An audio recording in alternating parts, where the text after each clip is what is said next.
Imagine moving billions for the world's most dangerous men, buying presidents like groceries and funding secret wars from your desk. But in a single day, the machine you built deletes your existence. Yesterday, you owned the world. Today, your signature is worth zero. I am Victor Red, and you are watching The Red Files. Today, we open a dossier that the world of high finance spent 30 years trying to burn. On the 5th of July, 1991, the world of high finance underwent a surgical amputation. Within 24 hours, the Bank of Credit and Commerce International vanished from the surface of the earth. From the trading floors of London to the street vendors of Lagos, $41 billion in assets simply evaporated. This was not a market correction or a natural disaster. It was a coordinated strike by regulators across 7 jurisdictions who finally realized they were hosting the world's largest laundromat. While thousands of small depositors lined up outside closed glass doors in the rain, the man who designed the pipes for this filth sat in a windowless room in Abu Dhabi. Swaleh Naqvi watched the red light on his secure phone line flicker and die. The silence in the room cost exactly $800 million per minute in lost interest. He reached for a pack of gold leaf cigarettes and found it empty. He checked his desk drawer for a spare $10 bill, but he realized his personal credit cards were now worthless pieces of plastic. The architect of a system that financed the Mujahideen in Afghanistan and the Medellin Cartel in Colombia was now a prisoner of his own efficiency. His empire had reached into 69 countries, using 386 branches to hide the blood money of the 20th century. Now, his world had shrunk to the dimensions of a mahogany desk. He looked at the fountain pen in his hand, a gift from a Gulf prince. The gold nib alone was worth more than his liquid net worth at that precise second. The collapse was total. The system he built to be untouchable had become a tomb. Outside, the heat reached 48 degrees Celsius. But inside the basement, the air conditioning continued to hum, powered by a grid that would soon cut him off forever. He was the most dangerous man in the financial world, and he had no way to pay the janitor to empty his trash can. On the 14th of March, 1989, the air in London smelled of damp pavement and expensive diesel exhaust. Inside room 412 of the Dorchester Hotel, the thermostat was set to exactly 68 degrees Fahrenheit. Swaleh Naqvi sat in a velvet armchair, watching a mid-level courier named Peter stare at a leather-bound ledger.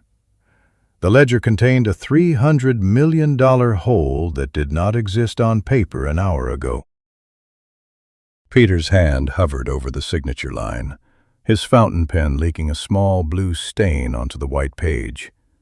He shook his head once, a biological refusal to participate in a mathematical lie that would eventually collapse the global market.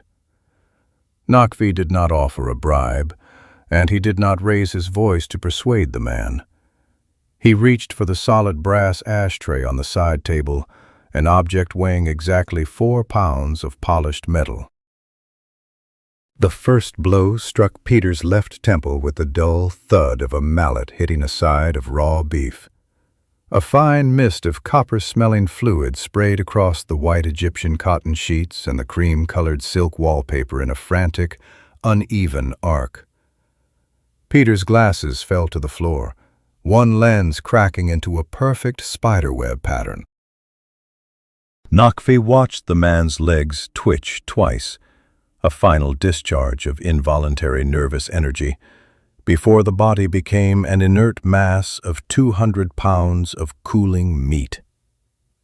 Naqvi stood up and checked his pinstripe suit for stray marks in the vanity mirror.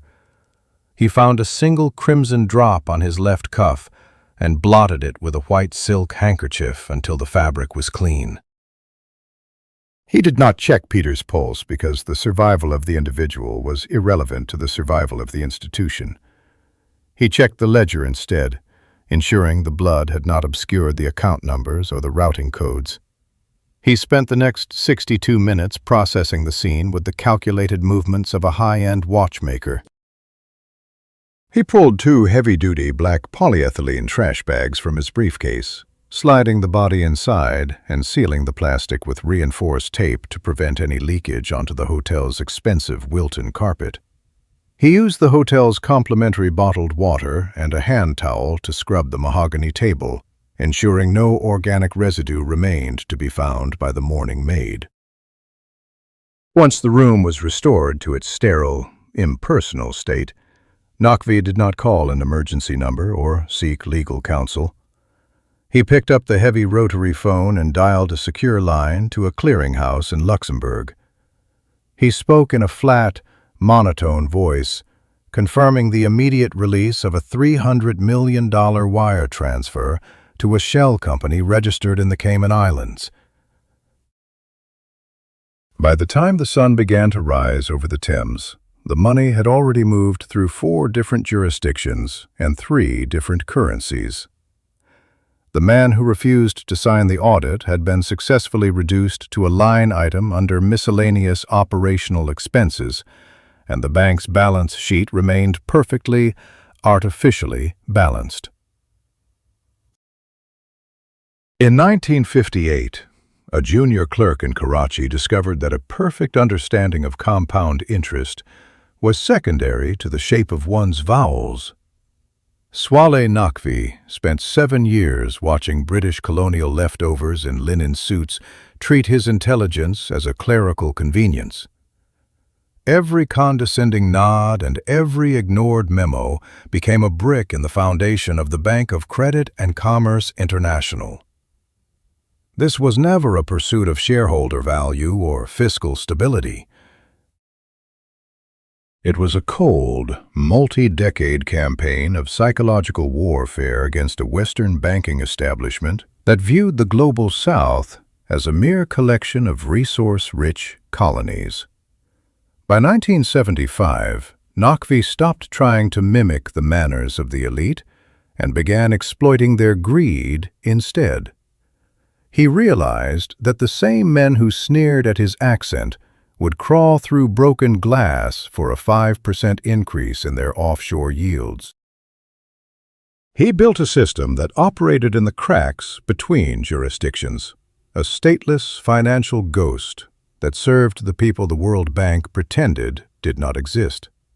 In 1982, he processed the black budgets for the Central Intelligence Agency's covert wars in Nicaragua, moving $50 million to the Contras while the United States Congress remained legally blind.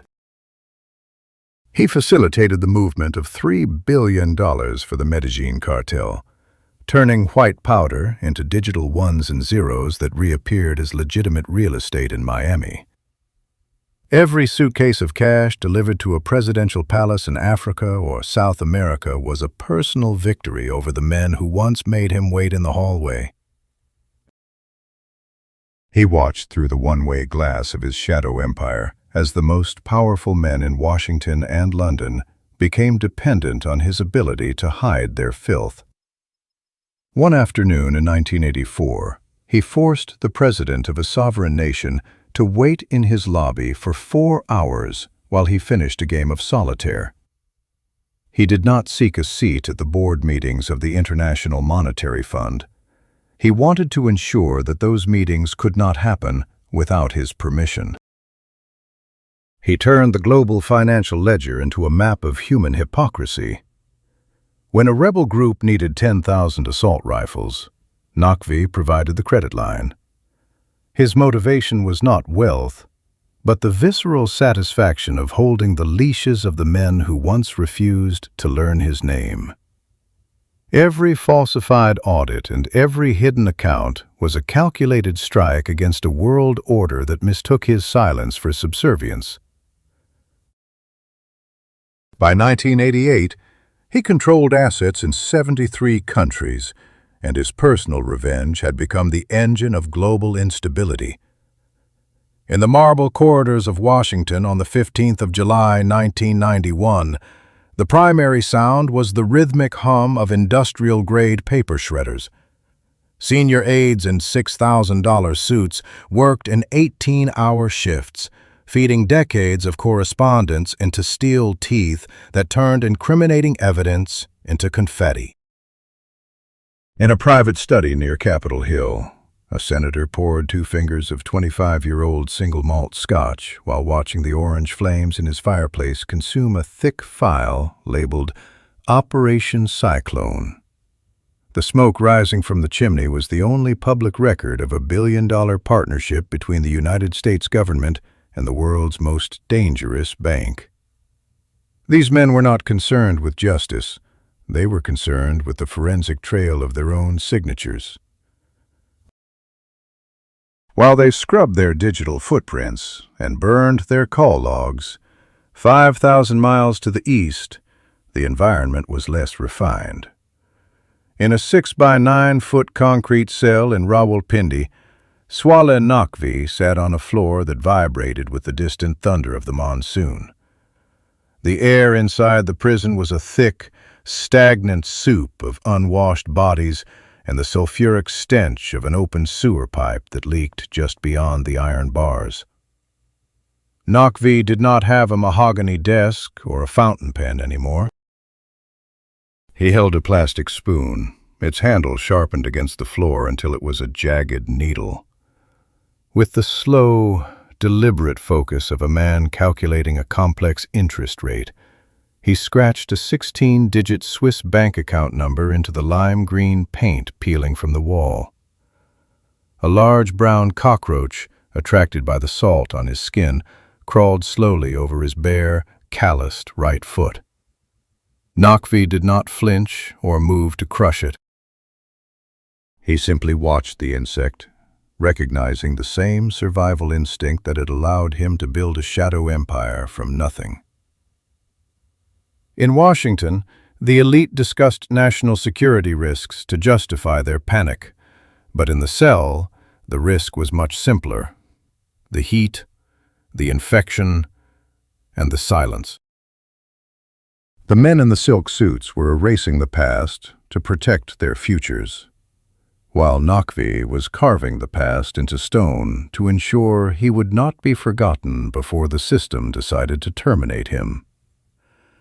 Every scratch of the plastic against the concrete was a desperate attempt to maintain his value in a market that had already declared him a toxic asset. On the 12th of August, 1992, the silence in the cell became more lethal than the 100-degree heat. For 403 days, the global financial system had functioned without Swaleh Naqvi, and that realization acted as a slow-moving neurotoxin on his psyche. To the international media, he was a ghost. To the Pakistani government, he was a diplomatic liability. To the CIA, he was a loose thread in a garment they were desperate to incinerate. His ego, starved of the adrenaline of billion-dollar maneuvers and the deference of presidents, began to consume his judgment. He needed to remind the architects of the New World Order that he still held the master key to their most shameful secrets. He acquired 3 sheets of yellowed legal paper and a cheap ballpoint pen from a bribed guard for the price of a gold wedding ring he had kept hidden in the lining of his shoe. He spent 72 hours writing, his hand moving with the clinical precision of a high-stakes accountant. He did not write a plea for mercy or a confession of guilt. He wrote a technical manual of systemic destruction. He detailed the exact plumbing of the massive Ponzi scheme that had sustained the bank for over a decade, explaining in cold, mathematical terms how interest from new deposits was siphoned to conceal a $3 billion hole in the shipping and commodities accounts. Then, he applied the political leverage. He documented the specific serial numbers of the Stinger missiles his Karachi branches had financed for the Afghan Mujahideen, providing the precise dates and the offshore routing codes for the Central Intelligence Agency's covert payments. He outlined the structure of the Black Network, the bank's internal intelligence wing that operated with more efficiency than most sovereign spy agencies, handling everything from international kidnapping to the bribery of European prime ministers. He signed the final page with an elegant, sweeping flourish that took up a third of the sheet. Swaleh Naqvi, Chief Executive Officer. He genuinely believed this document was his ticket to a high-security consulting suite in Virginia or a luxury witness protection villa in Florida. In his distorted reality, he was not a criminal offering a confession, but a genius submitting a resume to a more powerful employer. He viewed himself as an asset too valuable to be discarded in a concrete box.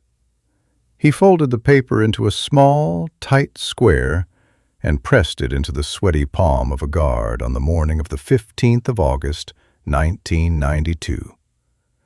He watched the guard walk toward the heavy steel exit door, convinced that the gears of global power would now grind in his favor.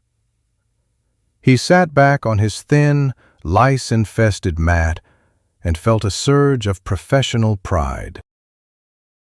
He expected a black helicopter or a diplomatic limousine within 48 hours. He did not understand the most basic rule of the shadow world he helped create. Once a secret is written down, the person who wrote it becomes a liability with a shelf life of 0. On the 21st of October, 1992, a senior investigator at the Department of Justice in Washington, D.C., opened a manila envelope containing 3 yellowed sheets of legal paper. He did not read the text to find the truth. He scanned the pages to calculate the cost of the liability. He saw the serial numbers of missiles and the offshore routing codes that linked the federal government to the world's most violent organizations. Without changing his expression, he walked to the corner of his sterile, climate-controlled office where a heavy-duty industrial shredder stood. The machine's steel teeth engaged with a high-pitched metallic whine, reducing Naqvi's elegant script and his detailed maps of corruption into 3 pounds of unreadable white confetti. The system did not require a savior or a consultant. It required the absolute silence that only the destruction of evidence can provide. 10 years later, on the 20th of December, 2002, the heavy iron gates of a prison facility creaked open to allow a frail, 76-year-old man to step out into the sunlight. Swaleh Naqvi stood on the cracked pavement, wearing a suit that was 12 years out of fashion and carrying a single plastic bag containing his remaining worldly possessions. No black helicopters arrived, and no government limousines waited at the curb. The world had undergone a digital revolution while he was behind bars, and his name had been systematically scrubbed from the history of global finance. The $20 billion that had vanished during the collapse were never recovered by the authorities. The money had not disappeared. It had simply migrated into new, encrypted offshore accounts and resurfaced in the ledgers of new banks with minimalist blue logos and transparent glass headquarters in Zurich and Singapore. While Naqvi struggled to remember the PIN for a debit card that no longer existed, the architects of the BCCI Shadow Network were finishing their morning rounds on private golf courses in Dubai and Marbella. They lived in white marble villas protected by private security firms, their wealth sanitized by a decade of fresh transactions. In a cramped apartment in London, an elderly shopkeeper who had lost his life savings in the 1991 freeze stared at a final notice from a debt collection agency. In Karachi, A retired teacher sat in the dark because he could no longer afford the electricity bill after his pension evaporated with the bank's ledger. The global financial system remained perfectly intact, having successfully absorbed the crime, liquidated the witness, and discarded the victims. Naqvi watched a sleek, modern car drive past him, its tires kicking up a cloud of dust that settled on his polished shoes. He realized then that he had not destroyed the establishment. He had merely provided the blueprint for its next, more efficient iteration. The house did not just win. The house had expanded, and it had used his blood to pay for the new foundation. The BCCI collapse was the end of a bank, but it was the beginning of the world we live in now, where money is a ghost and secrets are just data. Who is moving the billions today? I am Victor Red, and this was a file from the shadows. Subscribe to join the investigation.